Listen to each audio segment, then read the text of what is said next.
os movimentos antirracistas e as comunidades.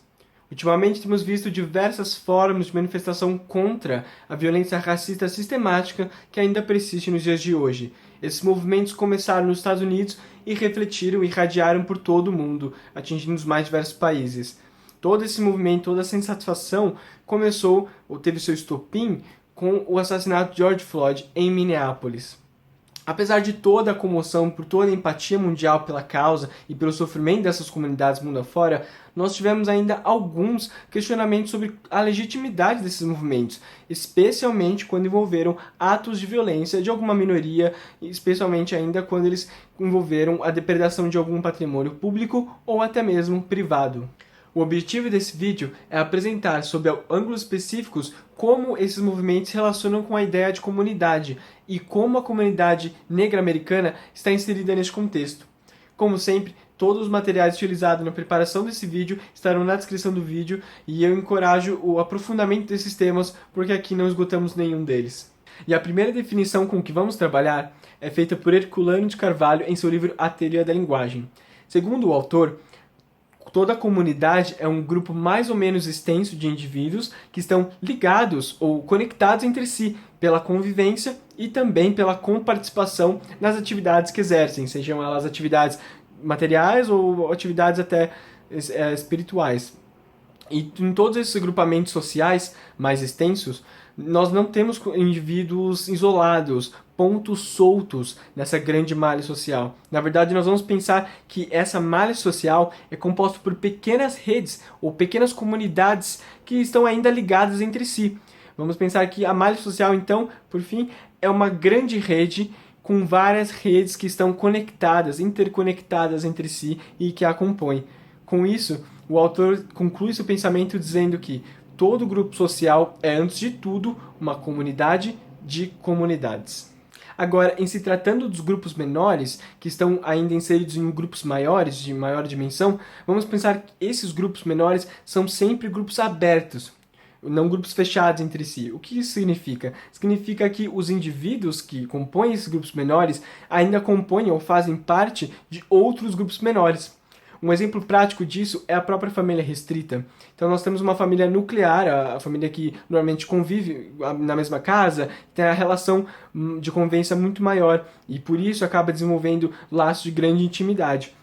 Esse grupo da família restrita já é um primeiro grupo em que esses indivíduos fazem parte. Para além desse grupo da família restrita, nós também temos a família extensa. A família, por exemplo, que compõe os primos, os tios, os avós. Então, esses primeiros indivíduos que estão na família restrita já são parte de um outro grupo, que é essa família maior, essa família no sentido mais amplo. Para além desses grupos, cada indivíduo, por exemplo, vai exercer uma profissão. E esse indivíduo, ao exercer uma profissão, tem relações profissionais, de colegas de trabalho, e que já compõem um próximo grupo. Já então, esses indivíduos já são parte pelo menos de 3 grupos. E além de toda a relação de trabalho, relação de família, todos os indivíduos, ou a maior parte desses indivíduos, vai estabelecer relações de amizades fora, além desses círculos familiares e profissionais. E aí já compõe mais um grupo. Vamos pensar também que podemos extrapolar esse conceito de comunidade ou de grupos para algo mais abstrato, como, por exemplo, quando um indivíduo compartilha de alguma fé, ou não compartilha de uma fé, ele já participa de um outro grupo maior, que pode até extrapolar as fronteiras nacionais, que é o grupo, por exemplo, do catolicismo, ou o grupo do islamismo, enfim. E todos esses indivíduos que compõem o país, as fronteiras do país, ainda também compõem o grupo da pátria. Então nós temos que esse indivíduo é justamente o elemento integrador entre essas comunidades. É ele que estabelece a relação, a ligação entre esses pequenos grupos. E esse indivíduo também não é um simples membro ou uma simples parte que compõe esse grupo, mas ele é um coautor da comunidade. Ele compõe a comunidade juntamente aos seus pares, aos outros indivíduos. E é por isso que a comunidade não existe sem o indivíduo, e ela não existe senão para ele próprio. E eu acho que seria ainda mais produtivo continuar a abordagem desse tema sob o ponto de vista da relação indissociável da comunidade e da sua língua. Para isso vamos olhar para o texto de Ferdinand Saussure, Cours de Linguistique Générale. Dentro desse texto, o autor trabalha com uma comunidade tribal hipotética, em que essa comunidade tribal já percebe como consequência da diferença geográfica entre essa tribo e outras tribos, que as outras tribos não fazem parte dessa mesma tribo.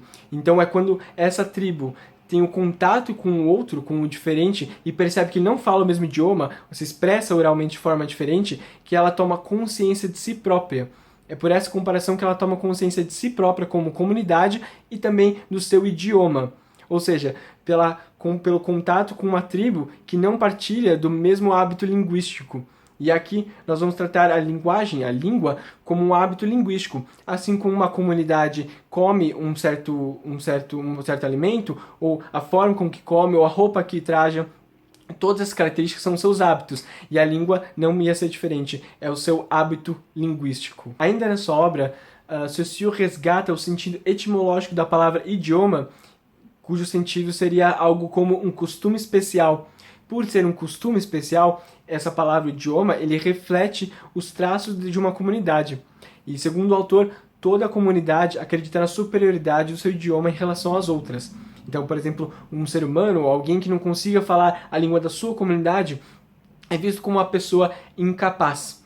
É por isso que, por exemplo, palavras como bárbaro, que já teve um sentido etimológico de gago, ou, por exemplo, a palavra Nemцы em russo, para designar os alemães, que significa algo como mudo, que não consegue falar, justamente tem esse sentido negativo, pejorativo, que reforça o sentimento de superioridade dessas comunidades em relação à sua língua e à língua dos outros.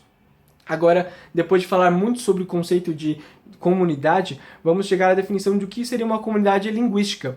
A comunidade linguística é a sociedade dos homens, das pessoas, dos humanos em geral, só que observada ou contemplada pelo prisma da linguagem.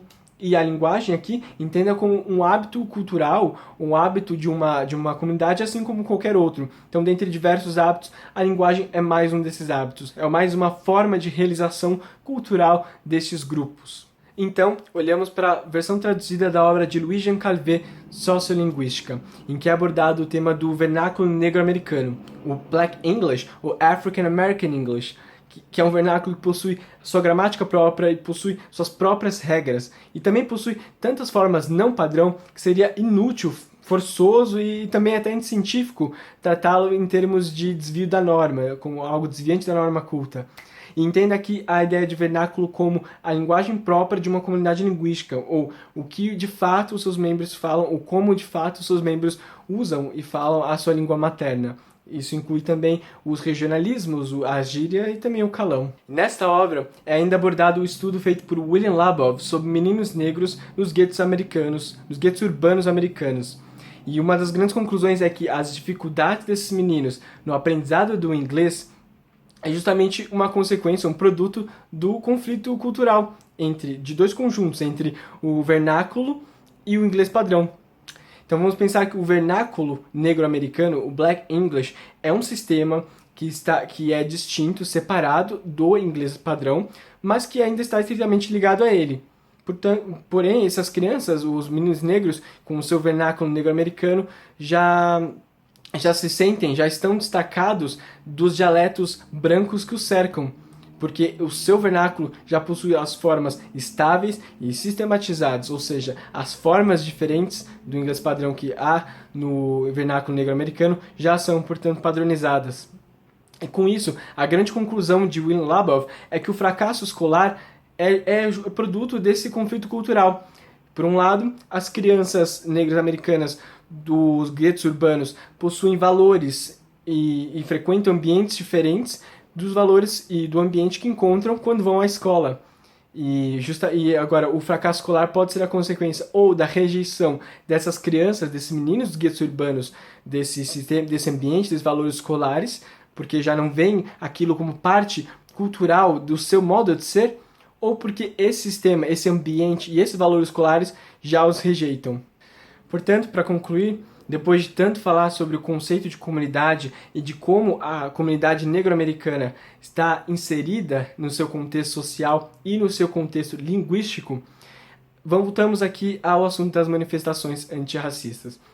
As pessoas que atacam a legitimidade desses movimentos, porque quando ele toma proporções mais violentas, estão respaldadas pelo argumento de que essas comunidades, esses indivíduos não estão respeitando o acordo social, o contrato social velado que nós temos e que não devemos depredar patrimônio público, não devemos respeitar algumas regras de convivência.